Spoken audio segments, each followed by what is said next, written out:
Hello guys, magandang good morning muna dyan. At good evening rito. Ito nakikita nyo sa taas, no? Dalawang tao sa magkaibang industriya at sa magkaibang magkaibang karir, no? Isang sa bagay, naging politiko rin itong isa, pero bagamat magkaiba sila, pero meron silang isang bagay na pinagkakahintuladan o magkatulad, kumbaga, no? So, ano yun? Ito ang ating tingnan at ang ating pag-usapan. Okay, ikupo natin ang kape. Kung merong pagkakahawig o pagkakatulad ang dalawang ito, ito ay ang mga bagay na ito. Okay, pag-usapan natin. Una, parehas silang nasiraan ng ulo. Sa papanong paraan nang mawala sila sa kanilang mga posisyon na masasabi natin na itong kanilang gustong-gustong posisyon, pinagnasaan, pinangarap, di ba? Nung mga wala sila ron ay parehong nasira ang ulo at nagkahangin. Unahin natin to, si Anjo, di ba? Simula nung matanggal sa Itbulaga, nagkandeleche-leche ang buhay. Simula nung matanggal sa Itbulaga, nawalan ng karir. Kasi nga, natanggal sa Itbulaga kasi mayabang. Bukod sa mayabang, mukhang may mga kung ano-ano pang pinaggagawa sa kanyang mga co-host doon. Sa kanyang mga trabahador. Katrabaho, hindi trabahador, katrabaho. Ibig sabihin, napaka-unprofessional nito at mukhang hindi maganda ang pinaggagawa. Ngayon, nung matanggal sa Itbulaga, nasira ang ulo. At dahil sa pagkasira nga ng ulo niya, anong ginawa niya? Di siniraan sila Tito Sen, gumawa ng mga istoryang kung ano-ano, gumawa ng kung ano-anong mga kwento, di ba ga? O pagkatapos nito, ano ang nangyari? Dinimanda sila ng TVJ. At nang mademanda siya ng TVJ, natalo siya. At ngayon ay pinagbabayad ng 3.5 million at ngayon ay umiiyak. Humihingi ng tawad. Ang tibay ng mukha mo, Anjo. Humingi ka ng tulong ngayon ay sa Bayuteros. Huwag kang humingi ng tulong at tawad ay kila Tito Sen. Humingi ka ng tulong, pambayad dyan sa Bayuteros. Di ba nagpagamit ka sa SMNI? O ba't hindi ka doon humingi ng tulong? Kasi di ba lagi ka namang guest nila? Tuwan-tuwa ka nga nung talagang pinupuri ka nila. Ang tingin sa'yo, magiging senador ka pa. Puring-puri ka nila, di ba? Talagang tinatapi ka sa likod. O, asan sila ngayon? Hingan mo sila ng tulong, konti lang yan. 3.5 million lang yan. Kayang-kaya, chicken feet. Di ba? O. Tapos ngayon, bigla kang nag-iiyak, nagdadramang hinayupa ka. O, di ba ang kabubuhan mong yan? Nagkahangin ka kasi sa utak na hinayupa ka. O, di ba ga? O, yan ang pagkakatulad. Ngayon, ano naman ang dito kay Auntie Petra?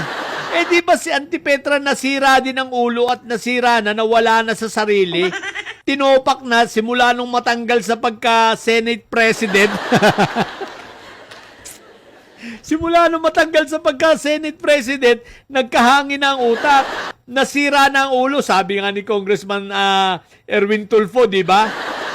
Nawala na sa sarili, hindi na makapag-ahit, mukha ng taong grasa.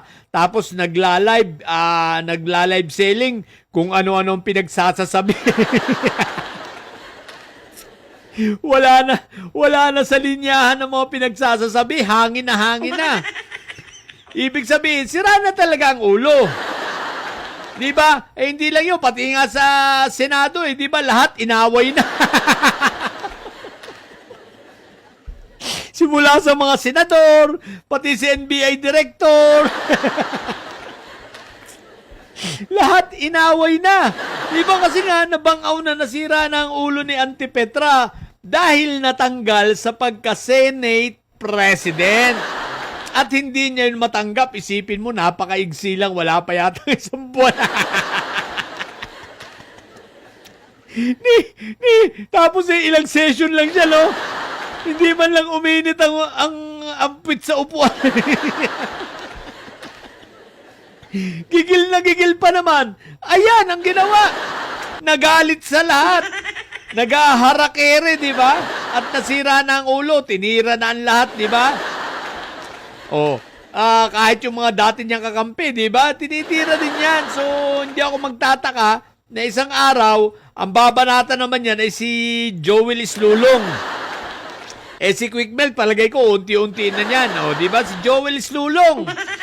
Pero ngayon, siyempre, nakapokus siya kay, Senator Ping, tsaka kay NBI Director Matibag. Tsaka kay Erwin Tulfo pala. Tsaka kay Rapi. Huwag mo lang titirahin si Lito Lapid. Patay ka doon. Kahit tatay-tahimik yun, si Leon Guerrero yun. So yan ang dalawang pagkakatulad nitong dalawang ito, no? Parehas nasira ang ulo dahil sa posisyon. Parehas nagkahangin ang mga utak, di ba? Isang natanggal sa Itbulaga, isang natanggal sa Senate President. Ay, nakalimutan ko, tinitira nga rin pala niya si Tito Soto. Si Tito Sen. Hoy, Auntie Petra, taga-Ateneo ka nga, pero walang sinabi yan. Dito pa rin ako sa One Ball University. 4 years ka lang sa law. Etong sa One Ball University, 29 years in lawmaking. Di ba? 29 years yan as a lawmaker, ha? 29 years yan na gumagawa ng batas, ikaw. Di ba? Kaya wag ka. Tsaka, isipin mo, pinagmamalaki mong Ateneo. Sa mga taga-Ateneo dyan, hindi ba kayo nahihiya rito? Pinagmamalaki niyang Ateneo siya. Alam mo, nakakahiya ka sa mga taga-Ateneo dahil yung mga Ateneo, kalimitan dyan. Ang mga kilala kong mga Atenista, hindi mga siraulo, no? Kumbaga, maaayos sa mga pag-iisip ng mga nakilala kong mga Atenista, pero ikaw, wala ka talaga sa hulog, Nasira na ang ulo. Di ba? Hindi na makapag-ahit. Nagmukhang taong grasa. Sabi nga ni Senator Erwin, wala na. Ano na to? Buang na. Kaya mo, Auntie Petra ka. Di ba? Sa katakawan mo sa kapangyarihan, puro chismis na ang pinaggagawa mo. Mag-live selling ka na lang kasi. Mag-resign ka na. Hinayupa ka. Wala ka namang pakinabang dyan sa Senado. Lahat kayo Basta may sayad block, no? Isama mo na yung kapatid mong bobo. Ngayon ko lang na-realize, guys, ha? Salamat rin sa impeachment trial nito. Isipin mo, lumabas ang pagkabobo nitong si Pia Madamdamin. Itong magkapatid na ito na paghahalata na wala itong litigation experience, Paghahalata, nung makaharap siya, napaghalatang bobo, Isipin mo ito si Pia Cayetano hindi alam ang pagkakaiba ng subpena sa search warrant. Tapos gumagamit ng mga ng mga example, gumagamit ng mga mga example niya na mga situation or mga circumstances na ang ginagamit niya ay sablay sa kanyang anong tawag dito? Wala sa logic, di ba? Isipin mong yung labandera. Labandera nga ba o magtitinda, di ba? Kumbaga wala sa logic, no? So, dito mo mapaghahalata ang bobo, pero ang pinakamalupit niyan yung sabihin niya na yung tanungin niya, no? Tinanong ba niya yan, parang gano'n, tinanong niya yung at ipinapaliwanag pa, ha, ang pagkakaiba ng ng subpena at ng search warrant. No, parang ginamit pa niyang halimbawa 'yon. Ayun, nasoplak siya ni Congressman Cheljok, no. Ang pakabobo ng mga inayupak na yan. Ayan ang pagkakahalintulad ng dalawa, ha.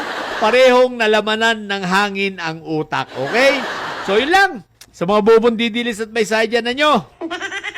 Ang tatay nyo ay preso, ang bipi nyo ay bobo. Manatili kayo bobo at may side sapagkat ang may side ay laging high blood.